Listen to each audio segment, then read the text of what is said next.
അല്ലാഹി വബറകാതുഹു. അൽഹംദുലില്ലാഹി റബ്ബിൽ ആലമീൻ വസ്സലാത്തു വസ്സലാമു അലാ അഷ്റഫിൽ മുർസലീൻ വഅലാ ആലിഹി വസഹ്ബിഹി അജ്മഈൻ അമ്മാ ബഅദ്. പ്രിയമുള്ള സുഹൃത്തുക്കളെ, ഗുണകാംക്ഷ വാട്സപ്പ് ഗ്രൂപ്പ് കൂട്ടായ്മ സംഘടിപ്പിക്കുന്ന മീലാദ് ഫെസ്റ്റിന് എല്ലാവിധ ആശംസകളും നേരുന്നു. പ്രവാചകർ മുഹമ്മദ് നബി സല്ലല്ലാഹു അലൈഹി വസല്ലമ തങ്ങൾ സർവകാലിക സന്ദേശങ്ങളുമായി എല്ലാ വിഭാഗം ജനങ്ങളുടെയും നേതാവായാണ് നിയുക്തരായത്. ജീവിച്ചിരിക്കുന്നവരും കഴിഞ്ഞുപോയവരുമായ ധാരാളം ചിന്തകരുടെയും ഉന്നതരുടെയും തൂലികകളിൽ നിന്നും അത് ശരിവെക്കുന്ന കുറിപ്പുകൾ ലോകം വായിച്ചതാണ്. ഉദാഹരണമായി പറഞ്ഞാൽ, ഫ്രഞ്ച് പണ്ഡിതനായ ലാമാർട്ടിൻ ലോകത്തോട് ഒരു വെല്ലുവിളി നടത്തുകയുണ്ടായി. എന്തായിരുന്നു അദ്ദേഹത്തിൻ്റെ വെല്ലുവിളി? മഹത്തായ ലക്ഷ്യം, ലളിതമായ മാർഗം, അത്ഭുതം നിറഞ്ഞ ഫലങ്ങൾ, ഇവയാണ് മനുഷ്യപ്രതിഭയുടെ മാനദണ്ഡമെങ്കിൽ ഞാൻ ചോദിക്കുന്നു, ആധുനിക യുഗത്തിൽ ആരെയെങ്കിലും മുഹമ്മദിനോട് താരതമ്യപ്പെടുത്താൻ ആർക്കെങ്കിലും ധൈര്യമുണ്ടോ? തത്വജ്ഞാനി, വാഗ്മി, പ്രവാചകൻ, ഭരണാധികാരി, ആദർശങ്ങളെ അതിജയിച്ചവൻ, ബിംബങ്ങളില്ലാത്ത വിശ്വാസത്തിൻ്റെ യുക്തിചിന്തകളെ വീണ്ടെടുത്തവൻ, 20 ഭൗതിക സാമ്രാജ്യങ്ങളുടെയും ഒരൊറ്റ ആത്മീയ സാമ്രാജ്യത്തിൻ്റെയും സ്ഥാപകൻ, ആ മനുഷ്യനാണ് മുഹമ്മദ്. മനുഷ്യൻ്റെ മഹത്വം ഏതെല്ലാം തരത്തിൽ അളന്നാലും നമുക്ക് ധൈര്യമായി ചോദിക്കാൻ കഴിയും, അദ്ദേഹത്തേക്കാൾ മഹാനായ ഒരു മനുഷ്യനുണ്ടോ എന്ന്. ഇങ്ങനെ അദ്ദേഹം പഠനം നടത്തി, ലോകത്തോട് വെല്ലുവിളി നടത്തി. അതുപോലെ തന്നെ മറ്റൊരു ചിന്തകനായ റിച്ചാർഡ് പറയുന്നു, ചരിത്രത്തിലെ മഹാന്മാരെക്കുറിച്ച് വർഷങ്ങളോളം ഞാൻ പഠനം നടത്തിയിട്ടുണ്ട്, എന്നാൽ മുഹമ്മദിനെ 2ാം സ്ഥാനത്തേക്ക് എത്തിക്കാൻ എനിക്ക് കഴിഞ്ഞിട്ടില്ല എന്ന് അദ്ദേഹം നമ്മെ പഠിപ്പിക്കുന്നു.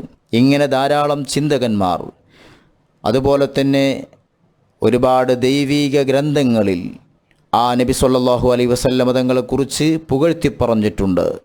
ധാരാളം ആ നബി സല്ലല്ലാഹു അലൈഹി വസല്ലമ തങ്ങളെക്കുറിച്ച് മഹത്വൽക്കരിക്കപ്പെട്ടിട്ടുണ്ട്. എന്നാൽ ഈ ലോകത്തെ തന്നെ പടച്ച ഉടയതമ്പുരാനാകുന്ന റബ്ബ് പറയുന്നു ആ പ്രവാചകനെക്കുറിച്ച്, ആ പ്രവാചകൻ ലോകാനുഗ്രഹിയാണ്, ലോകത്തിന് തന്നെ അനുഗ്രഹമാണ്. ലോകമെന്ന് പറഞ്ഞാൽ ദൈവമല്ലാത്ത എല്ലാ വസ്തുക്കളെയും ഉൾപ്പെടുത്തുന്നതാണെന്ന് നമുക്കറിയാം.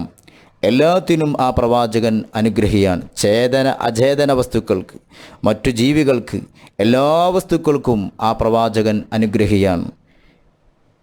പിറന്നത് പെൺകുഞ്ഞാണെന്ന് അറിഞ്ഞാൽ ജീവനോടെ കുഴിച്ചു മൂടപ്പെട്ടിരുന്ന കാലഘട്ടത്തിൽ ആ പ്രവാചകൻ അതിനെതിരെ പ്രതികരിച്ചു.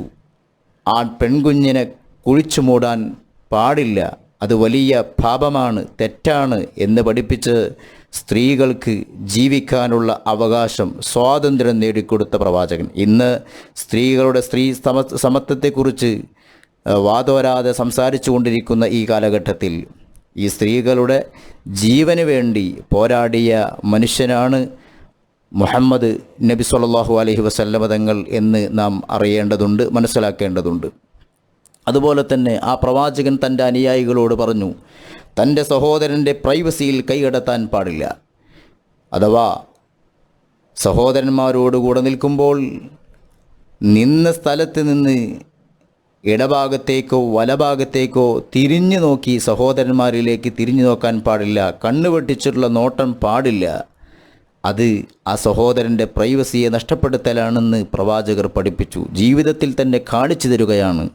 തൻ്റെ അനുയായികളോടൊപ്പം നിൽക്കുമ്പോൾ അനുയായികളിലേക്ക് തിരിയേണ്ട ഘട്ടങ്ങൾ വരുമ്പോൾ അവിടുന്ന് തലതിരിച്ചുകൊണ്ടല്ല അവരോട് സംവദിക്കാറുള്ളത്, ശരീരം മൊത്തം അവരിലേക്ക് തിരിക്കുന്നു. കണ്ണ് വെട്ടിച്ചിട്ടുള്ള നോട്ടം ആ പ്രവാചകരിലില്ല. തല തിരിച്ചുകൊണ്ടുള്ള അവരുടെ പ്രൈവസിയെ ചോദ്യം ചെയ്യപ്പെടുന്ന വിധത്തിൽ, അല്ലെങ്കിൽ ആ പ്രൈവസിക്ക് നഷ്ടം വരുത്തുന്ന രൂപത്തിൽ ആ പ്രവാചകൻ്റെ പ്രവർത്തനങ്ങൾ ഉണ്ടായിട്ടില്ല. ഇത് വലിയ ഒരു സന്ദേശമാണ് നമുക്ക് പഠിപ്പിച്ചു തരുന്നത്. അതുപോലെ തന്നെ ആ പ്രവാചകൻ പഠിപ്പിച്ചു, തൻ്റെ അയൽവാസി പട്ടിണി കിടക്കുമ്പോൾ വയറ് നിറക്കുന്നവൻ എന്നിൽപ്പെട്ടവനല്ല.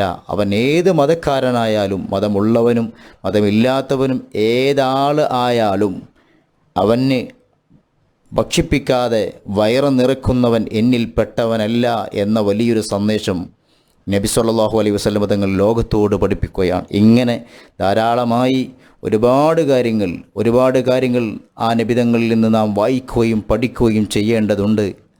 ഇപ്പോൾ സമയം അനുവദിക്കുന്നില്ല. അതുകൊണ്ട് ഈ ആശംസ ഇവിടെ അവസാനിപ്പിക്കുന്നു. ഒരിക്കൽ കൂടി ഈ മീലാദ് ഫെസ്റ്റിന് എല്ലാവിധ ആശംസകളും നേർന്നുകൊണ്ട് നിർത്തുന്നു. വആഖിറു ദഅ്വാനാ അനിൽ ഹംദുലില്ലാഹി റബ്ബിൽ ആലമീൻ. അസ്സലാമു അലൈക്കും വറഹ്മത്തുള്ളാഹി വബറകാതുഹു.